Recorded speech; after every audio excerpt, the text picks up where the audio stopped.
కొన్ని రోజుల క్రితం మంత్రి నారా లోకేష్ గారు అమెరికా పర్యటనలోనే ప్రకటించినట్టున్నారు. రెడ్ బుక్‌లో పేజ్ నంబర్ 3 తెరుస్తున్నాము అని. సో, మరి పేజ్ నంబర్ 3 తెరవడం అంటే మాజీ ఎమ్మెల్యేలు, మాజీ మంత్రులు, మేయర్లు, ఈ క్యాడర్ వైసీపీ నాయకుల మీద కేసులు పెట్టడం కావచ్చు. మనం పొద్దునే మాట్లాడుకున్నాం. మాజీ మంత్రి కొడాలి నాని గారి మీద నిన్న ఆంధ్ర యూనివర్సిటీ న్యాయ కళాశాలకు చెందిన విద్యార్థిని విశాఖ 3వ పట్టణ పోలీస్ స్టేషన్లో కేసు పెడితే అక్కడ ఆయన మీద కేసు ఫైల్ చేశారు. తాజాగా ఈరోజు గుంటూరు మేయర్ మనోహర్ నాయుడు, కావటి మనోహర్ నాయుడు మీద తెలుగుదేశం పార్టీకి సంబంధించిన శ్రీనివాసరావు అనుకుంటారు, ఆయన వెళ్ళి ఫిర్యాదు చేశారు. సో, గుంటూరు మేయర్ వైసీపీ నేత మనోహర్ నాయుడుతో పాటు మరికొందరు వైసీపీ నాయకుల మీద కేసు ఫైల్ అయింది. దేనికోసం? చంద్రబాబు నాయుడు గారు అరెస్ట్ అయినప్పుడు గుంటూరు అరండాల్పేటలో జనసేన టీడీపీ నాయకులు ఆడొక ర్యాలీనో ఏదో కార్యక్రమం చేపెడితే కావటి మనోహర్ నాయుడు వాళ్ళ దగ్గరికి వెళ్ళి ఏదో లాఠీ తీసుకొని అనుచితంగా ప్రవర్తించారట. దాని మీద ఇప్పుడు కేసు ఫైల్ చేశారు.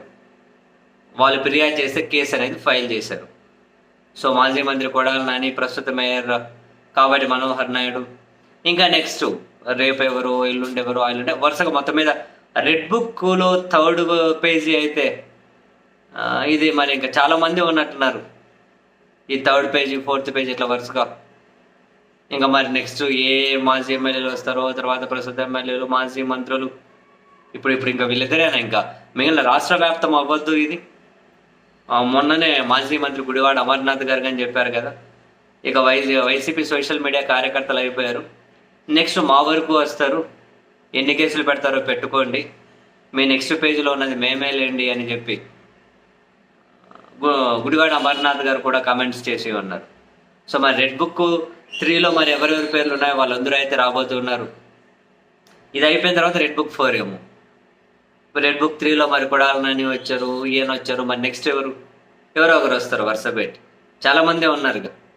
మరి ఎవరెవరి పేర్లు ఉంటాయో తెలియదు. పూర్తిగా వాస్తవానికి తెలుగుదేశం పార్టీ పత్రికలకు, టీవీ ఛానళ్లకు పేపర్ చూస్తే బ్యానర్ హెడ్డింగ్ ఏమంటారు, ఈ సైకో అరెస్ట్, ఆ సైకో అరెస్ట్, మొత్తం ఇవే. ఈ సైకో అరెస్ట్. ఇంకా టీవీ ఛానల్ కూర్చుంటే ఇంకా అంతా అవే, ఆ సైకో అరెస్ట్, ఈ సైకో అరెస్ట్, మొత్తం డిబేట్లన్నీ. అసలు ఆంధ్రప్రదేశ్ ప్రభుత్వం బడ్జెట్ ప్రవేశపెట్టిన ఆ బడ్జెట్ మీద కూడా డిబేట్లు పెట్టలేకపోయారు. కానీ దీని మీద అయితే ఆ సైకో, ఈ సైకో, ఆ సైకో వరుస పెట్టి అయితే డిబేట్స్ పెడుతూ ఉన్నారు మొత్తం రోజు ఇవి.